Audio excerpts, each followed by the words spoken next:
Tak dobrý den a rád bych vám představil našeho dnešního hosta. Je to doktorka Míla Dubová a je to oftalmoložka, to znamená oční lékařka, která se zabývá především dětmi. Dobrý den. Dobrý den, Hinku. Dobrý den i vám, posluchačům. Já jsem tady dnes, a děkuji za tu důvěru, byla pozvaná, abych řekla něco o myopii, což je vlastně krátkozrakost. Proč zrovna o myopii? Protože myopie se stává celosvětově docela velkým problémem. Ty důvody, proč se vlastně stává problematickou, si postupně rozebereme. Já bych ale na úvod chtěla nejprve říci, co vlastně ta krátkozrakost je, protože v populaci si myslím, že spousta lidí má nepořádek v tom, co vlastně je krátkozrakost, dalekozrakost, co je astigmatismus, prostě neví. Tak já bych toto téma uvedla tím, že popíšeme vlastně, jak oko vypadá a jaké jsou fyzikální základy vlastně těch refrakčních vad. Když si představíte oko, je to vlastně něco jako míček, na který nasadíte kontaktní čočku. Jsou to vlastně dvě kulovité plochy a co nás hlavně zajímá u těch refrakčních vad je vlastně ta předozadní délka toho oka od vrcholu té rohovky, té představené nasazené kontaktní čočky po zadní pól toho oka. Tuto délku nazýváme délka axiální a ta nám potom vlastně hraje i důležitou roli ve sledování vlastně toho, jak nám dioptrické vady narůstají, jak se mění vlastně délka toho oka v průběhu toho života, protože malé děti, když se narodí, tak ten bulbus mají dlouhý zhruba 16 až 18 mm. Když se budeme bavit o krátkozrakosti, tak se můžeme pohybovat někde v rozmezí 26 až 32 mm, což je opravdu jako extrémní, ale to bych probrala potom později. Takže když se podíváme na ty dioptrické vady, tak základní stav oka, kdy vlastně oko nepotřebuje žádné brýle, žádné dioptrie, se nazývá emetropie. V případě emetropie nám paprsky, které vlastně procházejí do toho oka a dopadají nám na sítnici, což je takový procesor, který čte tu zrakovou informaci a posílá ji dál v podobě toho zrakového signálu do zrakového nervu, tak dopadají přímo na ní, na tu sítnici. V případě, že to oko je kratší, než je norma, tak ty paprsky se nám zbíhají vlastně až za tím očním bulbem. Tehdy mluvíme o hypermetropii, o dalekozrakosti. Hypermetropie, dalekozrakost se koriguje plusovými dioptriemi, takzvanými spojkami, kdežto ta krátkozrakost je daná tím, že oko je delší, než je norma, je prostě narostlé nad rámec a ty paprsky se nám zbíhají někde v tom sklivcovém prostoru. To oko je vlastně jako, nebo ta sítnice je dál od toho, než by měla být a proto ten obraz, který ti krátkozrací takto vnímají, je velmi neostrý. Pomocí rozptylky my vlastně posuneme to ohnisko, takže ten obraz a ty paprsky spojíme na té sítnici a tehdy potom to oko vidí vlastně ostře. Potom máme ještě vadu astigmatismus, to bych tady nerozebírala, protože s tou krátkozrakostí není úplně spojená, nebo může být spojená, ale ta je daná zakřivením rohovky. To je zase, když se vrátíme na začátek, ta kontaktní čočka, která není kulatá, ale je trošičku zašišatělá. Tam vlastně dochází k tomu, že ten lom toho světla prochází do toho oka tak, že oko vnímá místo jednoho obrazu dva, takže to dělá takovou jako neostrou konturu. V tomto podcastu bych se ráda zaobírala pouze tou krátkozrakostí, tou myopií. Proč zrovna tou? Nejdůležitější, co je potřeba říci hned na začátku, je, že celosvětově výskyt té krátkozrakosti velmi významně narůstá. Mezi roky 90 a 2023 se incidence té krátkozrakosti zvýšila z 24,32% na 35,81% a předpokládá se, že do roku 2040 ten její výskyt se celkově zvýší na nějakých 36,59%, což je téměř 3 miliardy. Celkově to vychází 2,927 miliard a do roku 2050 na 39,80, což je 3,18 miliardy světové populace. Jsou tam teda rozdíly, není to tak, že každý z těch států by na tom byl stejně, jsou tam geograficky velmi významné rozdíly s tím, že nejmenší ta incidence vychází to v Austrálii. Pravděpodobně to bude souviset s expozicí těch obyvatel tomu dennímu světlu a té dlouhé době, kterou oni vlastně jsou vystavení v průběhu toho celého roku, tomu světelnému záření. Největší incidence je teda v jihovýchodní Asii. Tam už opravdu se ty čísla pohybují někde mezi 60-95%. Je to rozdílné velmi regionálně. Já jsem to shrnula jenom prostě do takového jako souhrnného čísla u dětí a u dospívajících. Co se týče Evropy, tady se pohybujeme tak kolem 30%, ale počítá se, že do toho roku 2050 by se ty incidence měly postupně prostě dorovnávat. I když doufám, že teďko do toho přišel takový trochu game changer, který nám pomáhá s tou krátkozrakostí pracovat, ale k tomu bych se dostala potom až později. Co tu krátkozrakost ovlivňuje? Vlastně jako proč vzniká, proč je toho teď tolik? Jednoznačně tam hraje roli genetika. Pokud máte oba dva rodiče, kteří mají nějakou krátkozrakost, tak se dá předpokládat, že u toho potomka dříve nebo později ta krátkozrakost se také objeví. Zároveň v rámci té genetiky ta vada může být i trošičku jinak konstruovaná, že tam nemusí být natolik pevný obal toho oka, té skléry. Není tam vlastně taková hustota těch kolagenních fibril, které dělají tu denzitu té tkáně, že to oko je vlastně pevné a neprodlužuje se nám v tom předozadním rozměru. A zároveň ta druhá skupina, kterou bych dala do takového jednoho ranku, je prostředí, životní styl, biorytmy těch dětí a dospívajících a zátěž oka do blízka. Ono se to tak jako vzájemně prolíná, samozřejmě, že se to dá rozebrat jednotlivě, ale ono všechno souvisí se vším, takže tyhle vlivy jsou tam vlastně nejzákladnější. Proč nám ta krátkozrakost vadí? Tak jednak už jenom na těch číslech, která jsem zmínila, je patrné, že jenom ta zátěž toho zdravotnického systému takovýmhle obrovským množstvím lidí, prostě nějakých 30% celosvětové populace je obrovský balík peněz, které to zdravotnictví musí do sledování, léčení těch lidí věnovat. A další věc je ta, že ta nadměrná délka oka nám přináší spoustu medicínských potíží, které právě plynou z toho, že to oko je dlouhé a ty tkáně nejsou stavěné na to, aby prostě ta délka axiální byla takhle velká, takže tam potom přicházejí různé periferní degenerace, změny prokrvení toho očního pozadí. U vyšších věků a u vyšších krátkozrakostí potom můžeme pozorovat různé makulární degenerace, kdy vlastně vznikají novotvořené cévy v místě toho nejostřejšího vidění a destruují opravdu velmi významně to centrální vidění. Takže těch důvodů je tam opravdu hodně. Já bych teďko rozebrala trošku tu axiální délku. Jak jsem říkala, u těch novorozenců 16 až 18, když se budeme bavit o dospívajícím a dospělém jedinci, tak ta axiální délka by se nám měla pohybovat někde mezi 20 až 23 a 25 mm. Délky toho oka. Pokud se bavíme o vysoké myopii, tak tam nám vlastně ta axiálka leze nad těch 26 mm. V těch extrémních případech to může být až těch 32, ale to jsou opravdu jako už potom těžce degenerované oči, které už vlastně ani kolikrát nedrží ten tvar toho té oční koule takový, jaký původně známe, takže tam dochází k různým trhlinám v těch tkáních a tak. A může se stát, že i třeba to oko se v té oční jamce hůř pohybuje do stran? V krajním případě hypoteticky jo, ale většinou do té hybnosti těch očí úplně to nezasahuje, protože ty oční svaly se upínají více jakoby v té přední části toho oka a ta pohyblivost tam úplně jakoby tolik omezená není.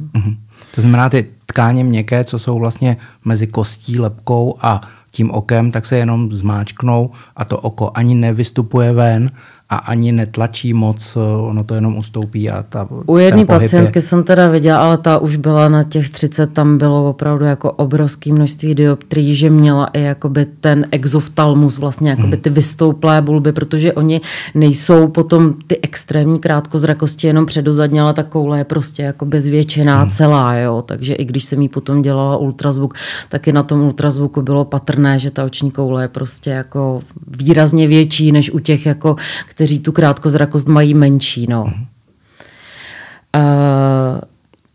Ještě co do toho vlastně do celkového počtu těch dioptrií může nám zasáhnout je i částečně zakřivení té rohovky, protože pokud máme tu rohovku ploší, jako ploší zakřivení, tak my vlastně můžeme mít třeba dioptrickou hodnotu výrazně nižší, ale tu axiální délku pořád máme dlouhou.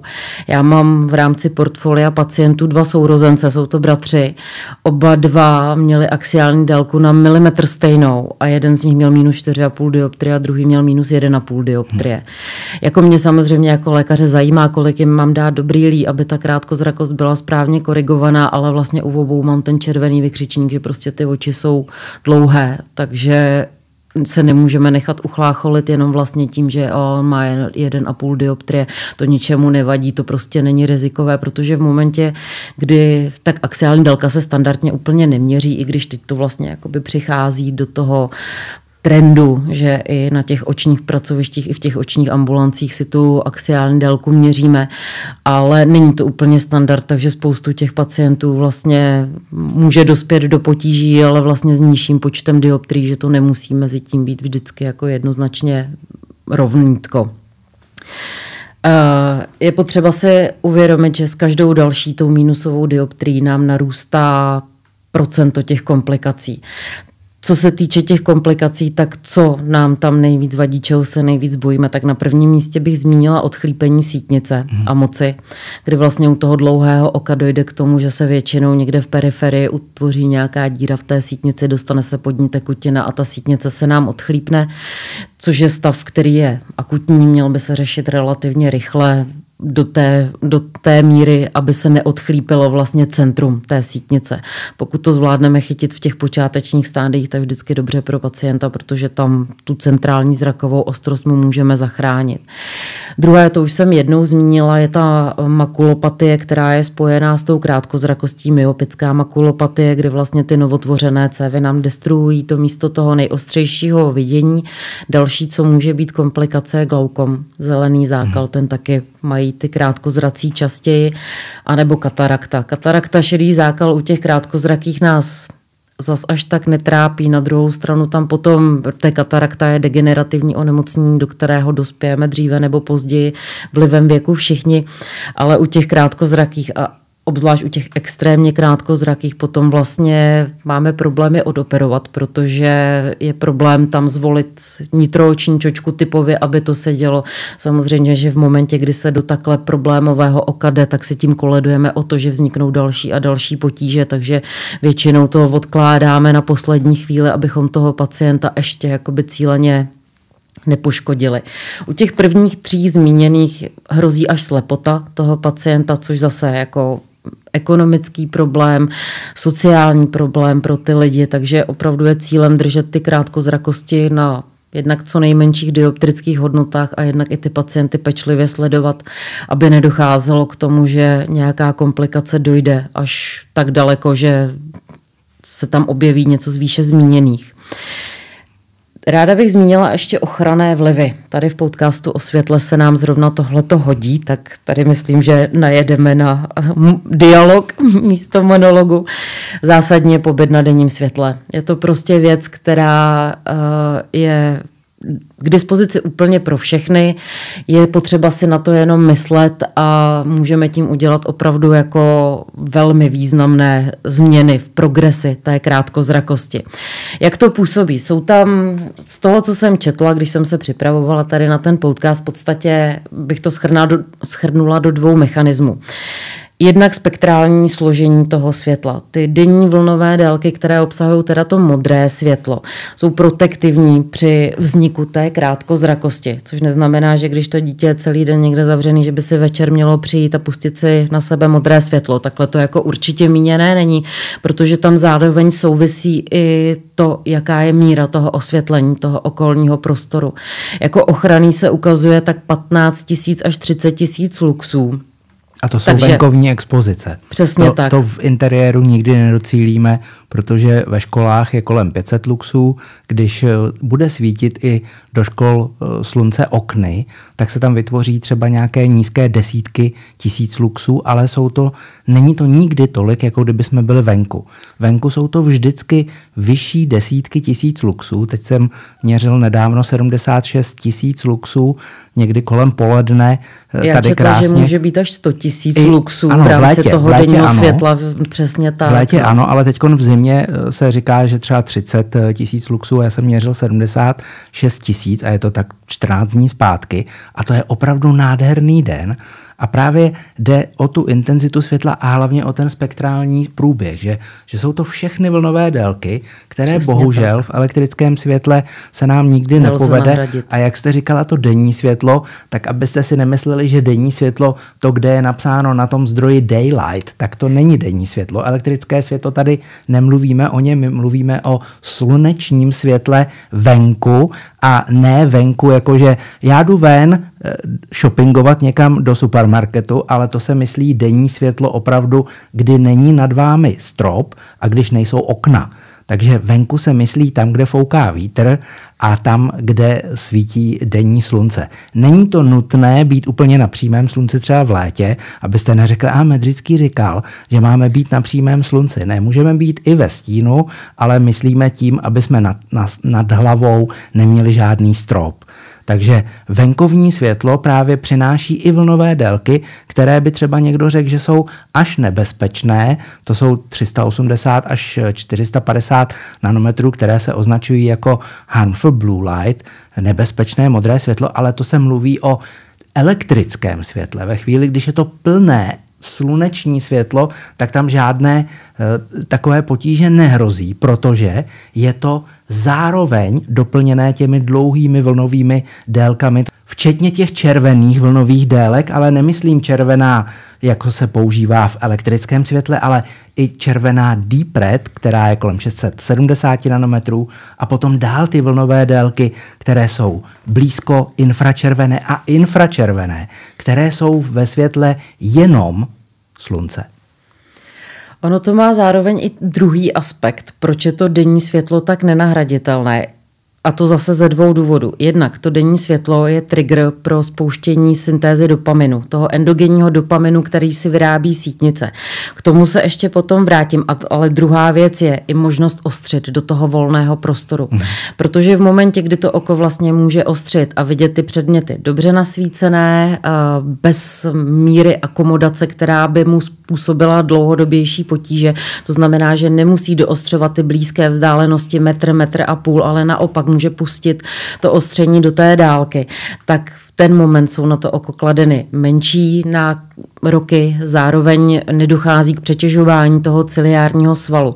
Když budeme zavření jenom v těch místnostech a budeme mít všechny pozorované předměty do těch 2 metrů, tak to oko na to nějakým způsobem musí reagovat. Prostě není na to evolučně přizpůsobené, aby ostřilo jenom tyhle vzdálenosti a právě potom podle studií se ukazuje, že ty krátkozraký mají zbytnělý ten ciliární sval, což může být právě v důsledku toho, že neustále doostřují ty blízké vzdálenosti. To tady v tuhle chvíli nemluvím o neustálém koukání do smart zařízení, jako jsou mobily, tablety, počítače.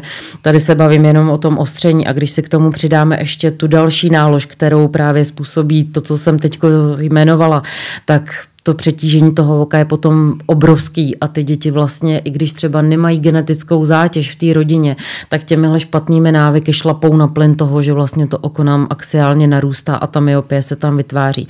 Takový dítě asi nebude mít prostě jednou 6 dioptrií, tam bych jako čekala nějaký aspoň jako historický genetický podklad, ale i ta 1-2 dioptrie, jako když bychom je mohli toho ušetřit, tak vlastně je to pozitivní.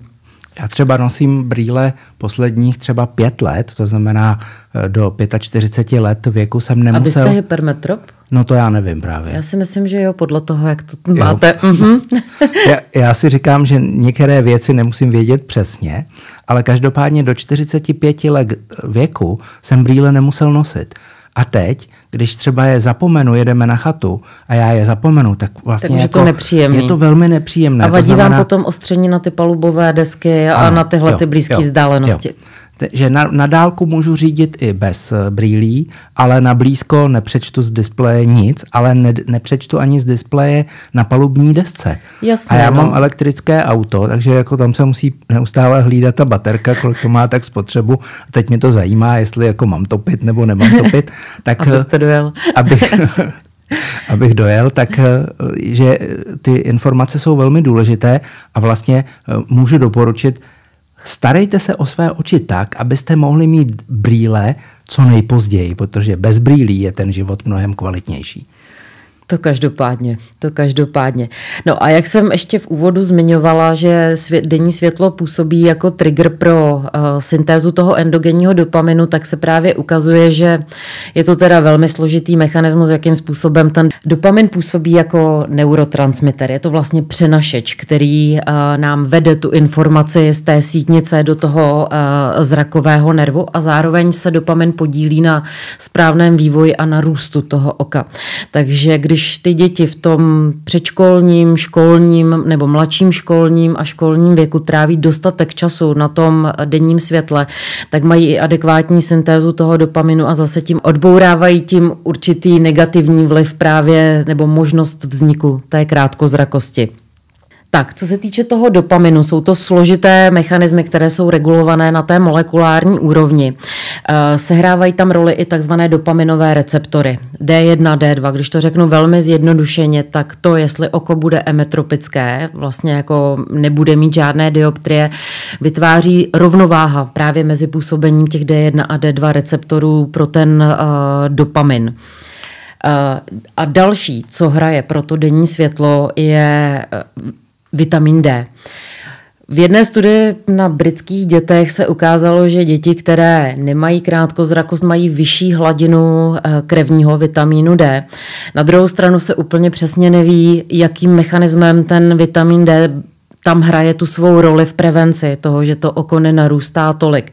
Takže je dost možné, že ten vitamin D je vlastně jenom takovým indikátorem, že hele, tohle dítě nám tráví hodně času venku a proto to oko vlastně nemá tendenci k té krátkozrakosti. No a dostáváme se k tomu, co vlastně s tím, co dělat, abychom té krátkozrakosti předcházeli a abychom, když už jí máme, tak abychom ji drželi co nejvíc na uzdě. V první řadě informovanost. Je potřeba, aby lidi jako věděli, že není normální, aby dítě si doma zatahlo, vzalo si mobil a po škole si k němu na 3-4 hodiny lehlo a pařilo tam nějaký hry, ale zároveň, aby i na tom mobilu nebo tabletu četlo.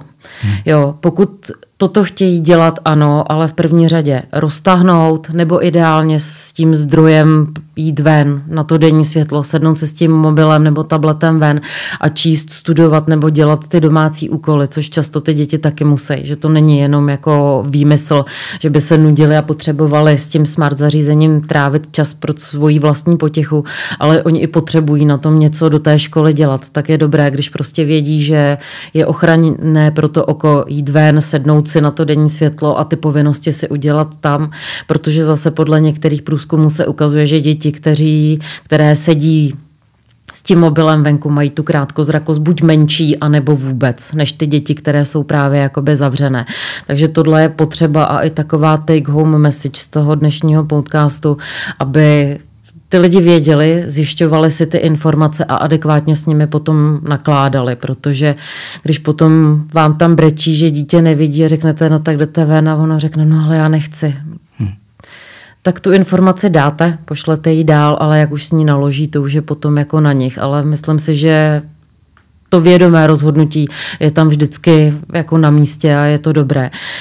Druhá věc je teda správné vedení léčby myopických dětí. Tady musím teda trošičku střelit do vlastních řad, protože to se bohužel ne u všech oftalmologů děje. Je potřeba v první řadě zjistit míru té krátkozrakosti a pravidelně to oko sledovat jakoby po všech stránkách. Ta axiální dílka je fajn, ale zároveň je potřeba ty děti sledovat i v rozkapání. Co je rozkapání? Při rozkapání my vlastně aplikujeme kapky, které nám úplně odstraní vliv akomodace. Akomodace je proces, který nám při měření těch dioptrií dělá vlastně to, že oni nám falešně padají do mínusu. Takže když mi přijde dítě 13-14 let, bude mít minus 1,25 dioptria, ve škole nějak jako úplně nevidím a já si ho nerozkapu a vyzkouším s ním koukání a ono i třeba jako nějaká ta jednička mu to vidění zlepší a já mu to dám do brýlí, tak mu naopak tu krátkozrakost můžu potencovat. Proč mu ji budu potencovat? Protože zase podle průzkumu se ukazuje, že oko roste za nejostřeji zobrazovaným předmětem. To znamená, že já když tomu oku, které primárně krátkozraké není, dám tu -1, tak mu ten obraz vlastně šoupnu za tu sítnici a to oko bude mít tendenci se za ním dotahovat. To znamená, že i když třeba v tu danou chvíli tu krátkozrakost nemá, tak i tímto můžu vlastně potencovat, že mu ji skutečně jakoby vyrobím. Takže to rozkapávání minimálně při těch prvních vyšetřeních je určitě podstatné. Bohužel ne všichni oftalmologové to dělají, vymlouvají se na čas, ale to prostě jako není úplně validní argument, protože z tohohle máte jako velké informační hodnoty, které potom použijete právě k tomu správnému vedení. Druhé, co určitě režimové opatření. Jde to ruku v ruce s tou informovaností, když ty rodiče ví, že tomu dítěti pomůže denní světlo, že by mělo mít nějakou omezenou dobu, kdy vlastně pracuje do toho blízka u těch školních dětí nebo u toho mladšího školního věku, by ta práce do toho blízka neměla přesáhnout nějaké 3, 4 až 5 hodin za den, ale počítá se do toho i ta školní docházka. To není, že jako mám 3-4 hodiny na mobil. Je to prostě v rámci toho, kolik odchodím do školy a zase v těch zimních měsících, kdy toho denního světla máme málo a to dítě na tom světle není, tak jako o to víc bychom měli dbát na to, aby ten čas trávilo aspoň třeba o víkendech v rámci nějaké jako 2hodinové procházky, kdy to dítě, i když je zataženo, je prostě exponované těm přirozeným vlnovým délkám, které na něj mají ochranný vliv. No a na začátku jsem mluvila o tom game changeru. Ten game changer funguje trošičku na té fyzikální úrovni. Já bych to teďko uvedla bez toho, aniž bych byla konkrétní. Firmy, které vyrábějí brýlové čočky, přišly teďko vlastně před nějakými 2,5 lety s takzvanými defokusačními čočkami. Ty defokusační čočky nám dělají to, že vlastně to krátkozraké dítě má v centru dioptrii, kterou kouká, dejme tomu třeba -2 dioptrie, a kolem jsou rozmístěné takzvané defokusační zóny. Ty defokusační zóny jsou tvořené plusovými dioptriemi, zase nebudu konkrétní, kolik to je, jak jsou rozmístěné, to nehraje úplně roli, ale ty defokusační zóny nám dělají to, že mimo to úplně úzké centrum nám defokusují, mění vlastně pozici toho pozorovaného obrazu tak, že ho umísťují před sítnici, což působí to, že ne, že by se nám to oko zmenšovalo a táhlo se nám za tím obrazem, ale to oko opravdu neroste. Je to velmi účinné, já za ty 2,5 roku už to mám nasazené u spousty dětských pacientů a musím říct, že přes 90% těch dětí se drží na stejných dioptrických hodnotách, anebo ty dioptrické hodnoty nenarůstají tolik. Tak to je dobře, že je řešení, protože když vlastně třeba makulární degenerace, když dojde do stádia, že vlastně se dožijeme toho zřejmě všichni. Tak s narůstajícím věkem populace si myslím, že určitě ano. Pak ale s tím už nic neuděláme. A pokud jsou dioptrické čočky, které mohou udržet tu velikost oka na přibližně stejném rozměru, tak je dobře vlastně nasadit ty dioptrie s tou defokační zónou ideálně hned, aby právě se nezvětšovalo, protože odchlípnutí sítnice, já mám kamaráda, který to měl a to, že už se to dá dneska vyměnit ten sklivec za nějaký gel a přetlačí se to zpátky. To sice jo, ale nebrání to funkci právě té sítnici, protože to je opravdu jako mikročip, jako mikroprocesor, který nejsme schopni ničím nahradit. Jo? Přesně, to jsem chtěl říct, že ano, jako dá se to opravit, ale nikdy to už nebude stejné jako náš původní sklivec. Takže ano, zásahy do organismu, aby jsme si vyměnili kolena, klouby na ramenou a nevím, kde všechno se dá co vyměnit, ale oko se zatím transplantovat nedá. To znamená, oči máme jenom 2 a musíme si je opravdu chránit.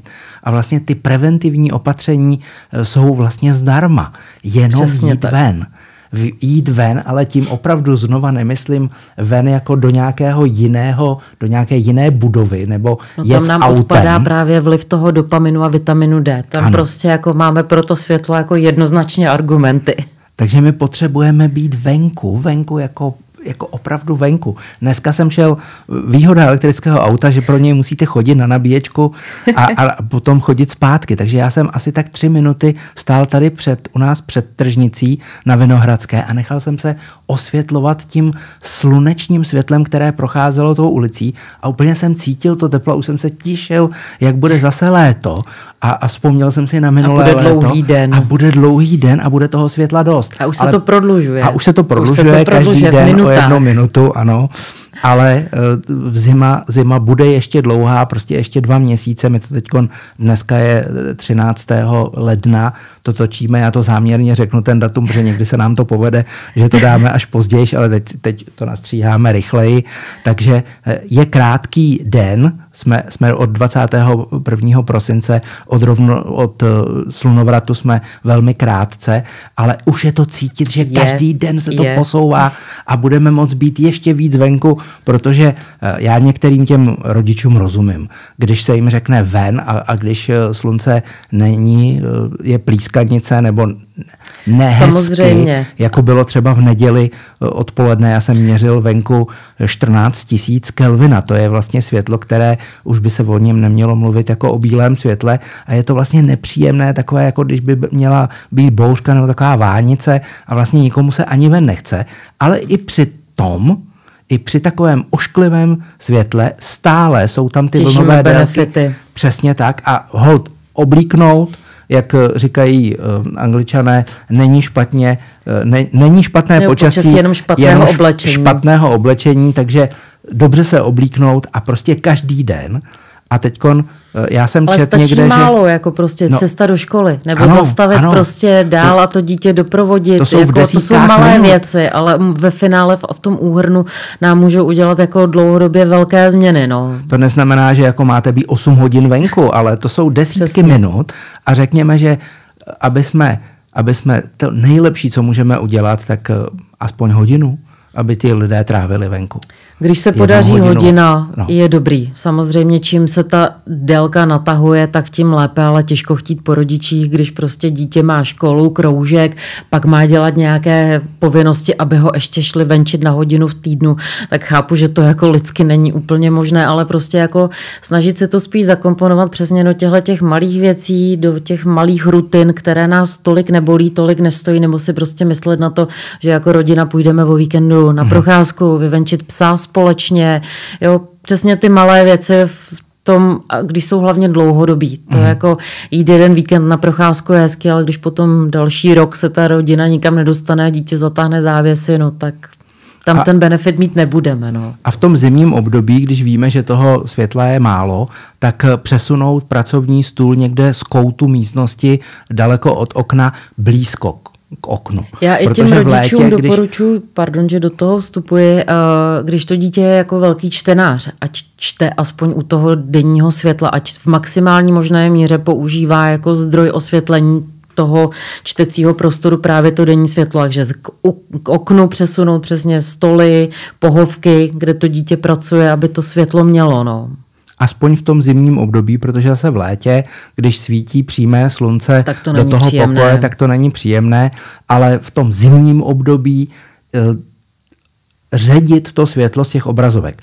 A ještě jsme se tady bavili, že je dobré nastavit si softwarový filtr, například f.lux, a i ve dne, pokud se nepracuje s fotkami, myslím s fotkami, jako abyste je upravovali, tak pokud se pracuje s běžným textem nebo s nějakými obrázky, které nemusíte upravovat, tak na tom Flux si nastavit bílou práci nebo bílý bod na 4500 Kelvina. To znamená, že se sníží to vyzařování těch krátkých modrých vlnových délek z toho displeje a nejenom z displeje, který máte na mobilním telefonu nebo notebooku, ale i na pevném monitoru na stole.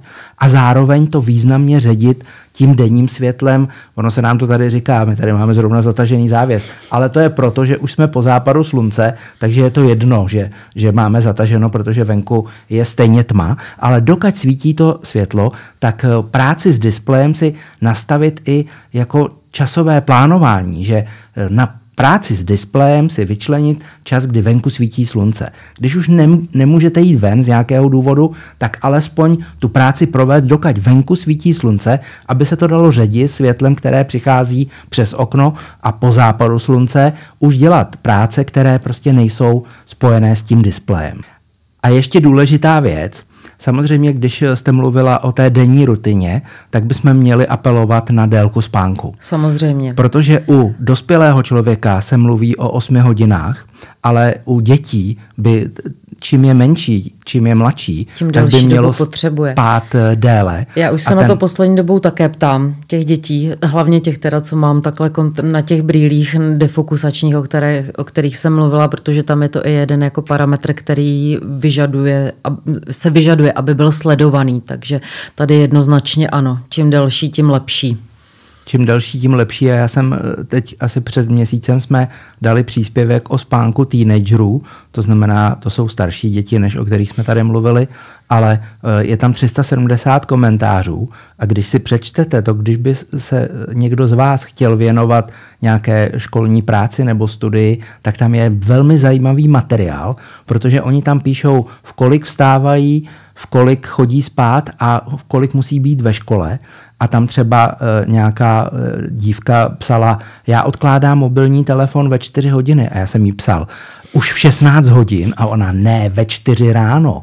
To znamená, jestli někdo odloží svůj mobilní telefon ve 4 ráno, tak spánek nebude kvalitní a hlavně se musí vždycky odečíst z toho ten čas, kdy ještě koukáme na displej. To znamená, jestli mluvíme o, řekněme, 9 hodinách u dítěte do 10 let, tak by ale z toho času měli se ještě připravovat na spánek a vlastně přidat k těm 9 hodinám ještě 90 minut, hodinu a půl přípravy na spánek před usnutím. To znamená, když někdo řekne, já to ale dělám, moje dítě je 6 let staré a vstáváme ráno teda brzo v 6, protože musíme se dopravit do města, do školy, ale ve chvíli, když řekne v 6 vstáváme, no a ono chodí tak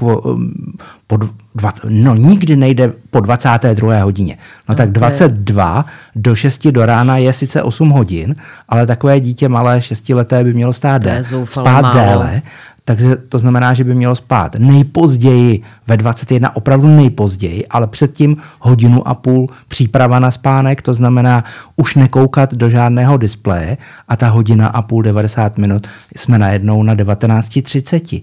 A kdo z vás, kdo máte v rodině děti, víte, že dítě odkládá v 19:30 své displeje.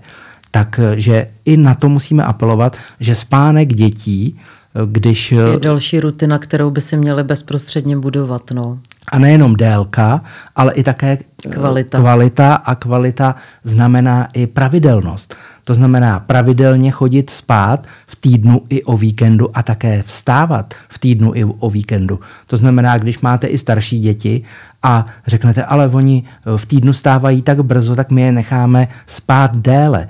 Jenže rozdíl vstávání v týdnu a o víkendu se může vytvořit u těch dětí sociální jetlag, to je rozdíl mezi vstáváním v týdnu a o víkendu a nedávno mi tam někdo psal, že jo, každý den vstávám v 6, ale o víkendu si přispím a spím do poledne, do oběda. Jenže to je do 12 hodin a když hned v pondělí vstává v 6, tak rozdíl mezi vstáváním je 6 hodin a to je jako kdyby to dítě odletělo každý víkend do Spojených států, do New Yorku a zase se v neděli vrátilo. To znamená, oni by ty děti, ty příznaky toho sociálního jetlagu necítí jako my dospělí, oni se přizpůsobí rychleji, ale stejně proč zatěžovat ten organismus, když víme, už cirkadiální rytmus je u člověka popsán, knihy na to byly napsány, Nobelova cena na molekulární nebo kontrolu molekulárního mechanismu cirkadiálního rytmu už byla udělena v roce 2017, tak proč, když už víme, jak se chovat se spánkem, tak zařadit chodit proti tomu. Proč chodit proti tomu? Přesně tak. A to budou i vaši sledující, vaši pacienti, aby se jim to ještě, protože když jim to řekne jejich ošetřující lékař, tak oni tomu tolik nevěří, tak když to uslyší ještě z jiných úst, Tak to tady máme takhle jako komplexní balíček. Ano, protože informace jsou hrozně důležité, aby ti lidé je dostávali v souvislostech. Protože a srozumitelnou formou ideálně. Ano. Tak doufám, že se nám to tady dneska aspoň trochu povedlo. Já věřím, že jo, a když budete chtít, tak si napište o třeba další díl a koho byste tady rádi viděli.